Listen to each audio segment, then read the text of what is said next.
Interact at 646-478-5297. Send messages in the chat room or use Blog Talk Radio's Click to Talk feature. Sensational and electrifying talk radio for the Internet. It's the Earth Frenzy Radio Show. Be prepared to journey beyond reality. Broadcasting live from the magnificent Feliciana Hills of Louisiana, here once again is your host, Steve Shaman. Spanning the globe. We are back with our guest, Nancy Lader. Nancy was featured in the April 2001 edition of Art Bell's After Dark magazine, Predicted Pole Shifts, and appeared on the Coast to Coast radio show and Out There TV, most recently in 2007. Nancy recently had a weekly radio spot called The Connection on BBS Radio. Zeta Talk, which debuted in 1995, has a well-documented track record of Earth changes. While Troubled Times, a nonprofit organization, has become a leading authority to offering solutions for surviving the predicted pole shift. You can learn more about Nancy and the Zeta predictions for planet Earth by visiting www.zetatalk.com or by visiting the Zeta Report video series. Nancy, what is the Zeta video series all about, and where can our listeners go to learn more about the videos? Actually, my website on the left-hand side has a menu bar, and right across from the marquee, which you can't help but notice, it says video clips. I have 26 to date.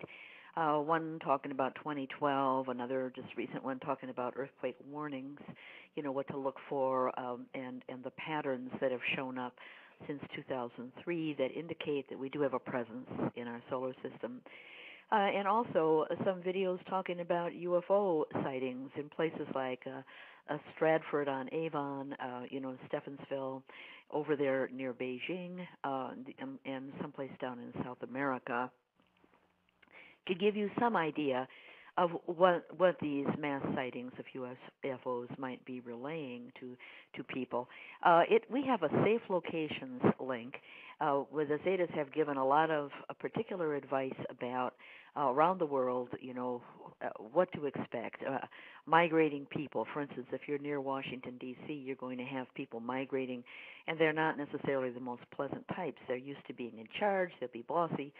So it's great to be up in Appalachia, but, you might have some unwanted visitors. So it's not all necessarily earth changes. How much flooding? They said that the influx in Texas will just, because the land is flat, the water will just keep rolling, and the flooding during the hour of the shift will be worse than one would think, for instance. And you can go in there and check by city, state, country, etc. It's very accessible. I also have a newsletter that comes out weekly. You can sign up; it's free, and a radio show every Friday afternoon. You find all information on all of this on my website, and it's all for free. The Zeta Talk website, there's nothing that has been said by the Zetas that is not available to the public for free from that website. And the Zetas have a very accurate prediction record, too. Isn't that correct? Something like 95%? Yeah, exactly. The one thing that they don't necessarily strike on every time is what the Zetas say, hands of man. For instance, they said that Al Gore would win the election. He did win the popular vote, and because of this 500-count difference in Florida and the Supreme Court stepping in, it was really stolen from him. So that was hands of man. Man has free will. Aliens are not allowed, to interfere. So when they make a prediction, and people can change their minds, it's not necessarily accurate. But geologically, it's astonishing. The one thing that was the biggie that people mentioned is, she said there was going to be a pole shift in 2003. It arrived, but we didn't have the pole shift yet. But the Zetas' intent, along with all the other benign aliens who participated, was to cause Bush to go in early, and so that the Iraq invasion would fall on its face and fail, which it did. Well, I might like to add right now, Nancy, that you were not the only one who made that prediction in 2003. There were a number of people who have been following this passage of X who said the same thing. Yeah. You know, but yet it seems like you were the one that got the blame for it because of what the Zetas had informed you about at that time. Yeah, they were really. Is that correct? Yeah, that is correct. They were trying to take advantage. There were books that were published. They were trying to take advantage of the Zetas' accuracy track record, and but the Zetas have not washed away, and in fact, my popularity increased by threefold after 2003, according to web hits and the like.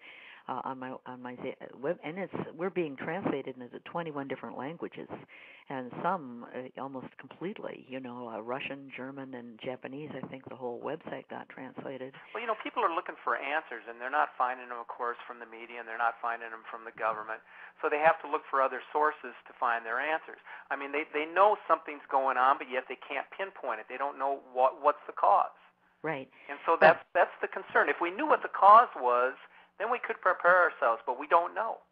Yeah, and that's one thing I wanted to mention, that you mentioned the Troubled Times group, which was hundreds of people, very bright, from many disciplines, and brainstorming on what people should do. You know, they've come up with simple answers, like, you know, you can make a windmill out of car parts. In particular, the alternator, you know, which is a permanent magnet, is necessary in order to create a current out of motion. And electric drills have these permanent magnets also.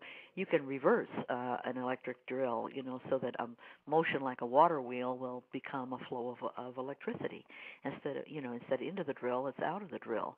And all of this is detailed on the Troubled Times website. How to convert your car, for instance, or perhaps tractor to using wood gas instead of gasoline. We're going to have no distribution of food, and gas and oil, that's going to go away because all of that's going to blow up and burn off, and the roads are going to be broken up, and you just really have to rely on what's in your immediate neighborhood.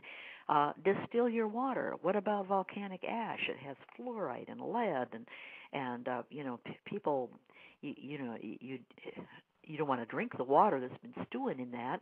So groundwater is polluted. Well water might also be polluted by lead that rises up. And so distill it. You know that you get rid of heavy metal. The boiling gets rid of parasites. It doesn't, and we've got some wonderful techniques that with a couple of pots and pans, you know, over a fire or a stove, you've got your drinking water. And it's just filled with it. Learn to save seed. Plan on a fish pond, you know, or at least get a lot of fish hooks. Needle and thread may be more valuable than gold and silver. You know, money won't, and paper money, paper assets won't be worth anything. And learn to hand tool usage. You know, get some books on windmills and carpentry and that and the like. Yeah, you mentioned preserving the seed, and this is exactly what they're doing, I believe, in Norway right now. Right. Yes, they are, that big preserve. Yeah, seeds from all over the world, enough to last for many, many years. So. Well, the main thing is if you have a complete extermination of some of these crops, that they can be restarted. It's a wonderful idea, you know, in storage that is so dry and cold that they anticipate this seed will last for even 1,000 years, just a long time. Before the break, I mentioned that we might like to discuss the significance of the ancient prophecies in correlation with modern-day events, specifically Earth and climate changes. We have heard so much about the Sumerian and Mayan civilizations and how they mapped the event centuries ago that seem to be happening today. Yeah. Now, the modern-day Hopi Indians had forewarned the nations of the world in an address to the United Nations in 1994 of great earth changes to occur. And in that address, they said, and I'm going to quote this, Nancy, today you see increasing floods, more damaging hurricanes, hailstorms, climate changes, and earthquakes, as our prophecies said would come to pass. Even animals and birds are warning us with strange changes in their behavior, such as the beaching of whales. Why do animals act like they know about the Earth's problems, and most humans act like they know nothing?